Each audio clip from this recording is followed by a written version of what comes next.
David Essex and Gonna Make You a Star. Keep the suggestion for rhythm and news coming here on BBC Radio Northampton, and we'll come up with an appropriately chilly song. Well, it's going to be a cold night tonight, so why not? We'll come up with something appropriately chilly between now and 4 o'clock this afternoon here on BBC Radio Northampton. Good to have your company. Hope that you can stay with us until 4 and beyond, of course, because Helen's got drive time coming up and all sorts of things coming through as well. Now, I suggest that for every generation, there is perhaps in a locale a particular band that gets into people's psyche. It certainly happened with my cousin. Her husband is the drummer of a former punk band, and they were certainly very big in the 1980s.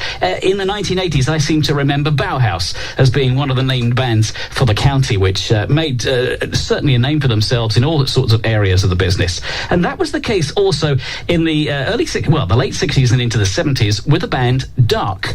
Now, Dark are no longer together. This is the sort of music that they used to put out back in the day, however.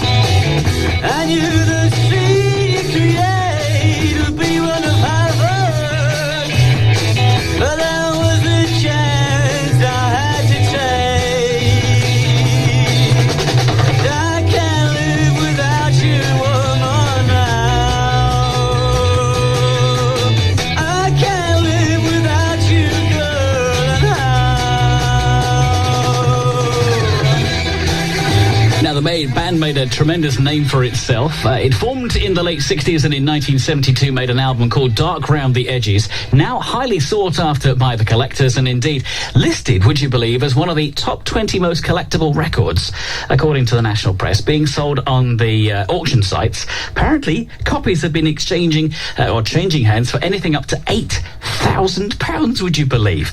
That's quite astonishing. Now, noodling around on the guitar is one thing, bashing the skins is another, and joining me on the phone this afternoon to talk a little bit about Dark and a particular reason for Dark getting back together again, I'm joined by the former drummer, current drummer, I suppose you could say, Clive Thornycroft. Clive, good afternoon. Welcome to the programme.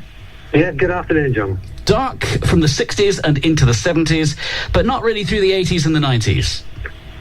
No, that was a quiet period for us, I think. Yeah, we did most of our work in the early 70s, and probably a good thing too. How did the band come together in the first place? And I'm going to ask you what your musical influences were, because I can hear something a little bit, having worked on a national rock station some years ago, but I want you to tell me who your influences were. Well, we got together, it's about 1971, when Steve Giles formed the band, and the current lineup was probably formed in 1972, just before we made the album, Go Around the Edges. I think my influences were probably bands like Wishbone Ash, Pink Floyd, stuff like that, really. There are some tremendous riffs in there. There sounded like a little bit of Jimi Hendrix right at the very start of that. I think we did used to play a little bit of Hendrix as well in the early days, but in the end we started performing just our own stuff live. And it obviously worked very well for you as well, because you have become one of these collectible bands. But why did the bands split up? Was it just a question of you had to go and pay the mortgage, or was it something that people just got tired of, or did the music industry move on from the music of Dark? I think the phrase that we used at the time was a lack of exposure. I think we just did as much as we could with our style of music, and it just didn't take off for us, so we decided to move on to different things and went our own ways, really. I think there was a little bit of cream in there as well, Clive, if I'm really honest with you. I think Steve Giles, I'm talking about, the lead guitarist, used to like a bit of cream, so I dare say, yes, there are some influences there. And there's no moon in your drumming style, is there, Clive? Keith you were talking about. I was indeed, yes. I hope not quite that eccentric, no, but there's probably a little bit of crazy stuff in there. Well, we could have ended up with Dark Side of the Moon, I suppose, as a result. Was there a bit of Pink Floyd in there? Were they the sort of the lead band for people to emulate and to follow? I think I certainly was interested in Pink Floyd at the time, and I still am, in fact. I still like to listen to a bit of Pink Floyd, so yeah, once again, a little bit of that would have crept into the sound. And how do you feel about Dark getting back together again? Because that's the big news. The band is going to get back together, but it's one night only. Yes, it's for a one-off, very special occasion. We're getting back together. Though sadly, Steve Giles' daughter, Carly, died in February, and it was my wife, Sally, and I actually sat together talking with Steve sometime after, and we were talking about what we could do as a tribute to Carly. Mm-hmm. And I think we came up with the idea, apparently my wife said, actually, shall we get your band back together, Dark, and do something as a tribute? And Steve and I looked at each other and thought, ooh, I don't know, is that a good idea? It's got to be the ultimate taboo for a band that has decided that perhaps its best days are behind it, and oh no, never the twain shall meet. But this is a great opportunity, because by getting back together again and getting your fans back together again at Picturedrome, you have an opportunity to pay tribute to Carly Giles, who lost her life tragically young, but equally it's proceeds going to the work of Northampton General Hospital and one of those children's wards, Paddington, I gather. Yeah, he's going to Paddington Ward because Carly did actually spend a little bit of time on Paddington Ward when she was younger, and so we thought, Steve and the family thought it was a very fitting place for the proceeds to go to. How much soul-searching was there in terms of getting the band back together again? It's one of those great rock and roll stereotypical things. Get the band back together again. Was everybody willing to do it straight away? No, I think there was a little bit of trepidation, and I think there probably still is. But I think Ron and Martin, that's the two other members that I haven't mentioned yet, were a little bit apprehensive at first, but we managed to talk them round. I think Steve's daughters, Sarah, let me get this right, Kim, persuaded Steve it was a good idea for him to do it. And I just thought, well, why not? It's for a really good cause. Let's give it a go. The $64,000 question is, can you still play the songs that you played in the 1970s, and are you going to need hours and hours of rehearsal? Well, we've been rehearsing for a couple of months now. So yes, whether we can still play them, I think will be for other people to decide. And I mean, you're not just a bunch of sort of wrinkly old rockers now. I mean, you can still do it. Do you still play the drums in the garage? Are you still part of a band?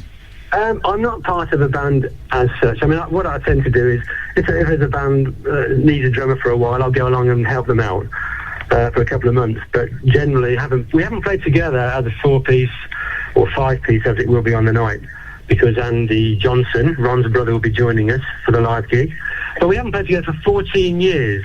So, yeah, it's a bit daunting, but why not? That's going to be the mark, isn't it? 14 years off stage, and then for one night you bring it all back together again. No doubt Picturedrome will be absolutely thundering through the course of the evening, because as we played The Cat from Dark, that music, it's quite conceptual in its sound. For people who've never encountered the music of Dark before, you are this very collectible band, but it is quite conceptual in its sound. I suppose you could contrast it perhaps with a bit of Genesis, couldn't you, from some of their concept albums?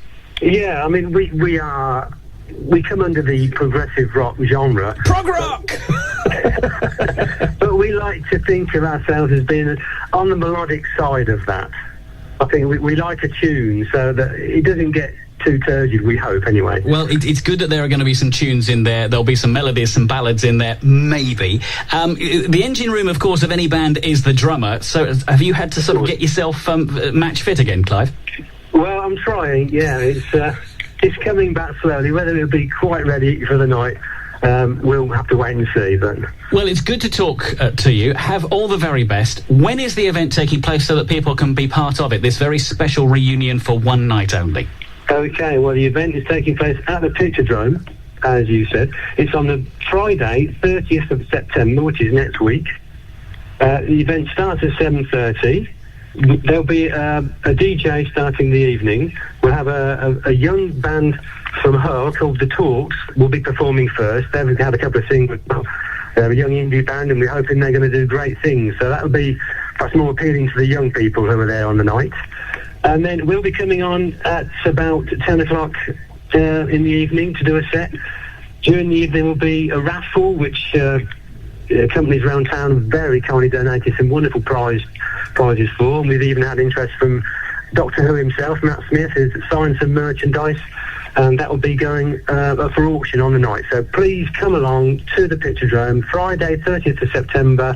It's £5 a ticket, which can be purchased from the Picturedrome, telephone number 230-777, or from any administration person like myself.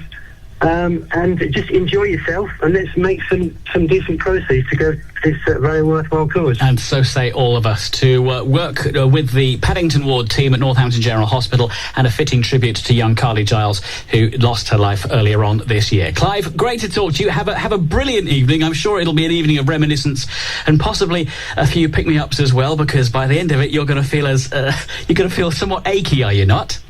I guess that's going to be the case. It's probably going to take us a couple of days to recover from it, but it'll all be well worth it. Great to talk to you. All the very best for the reunion of Dark, and thanks for sending in the music to us so that we could play it earlier on.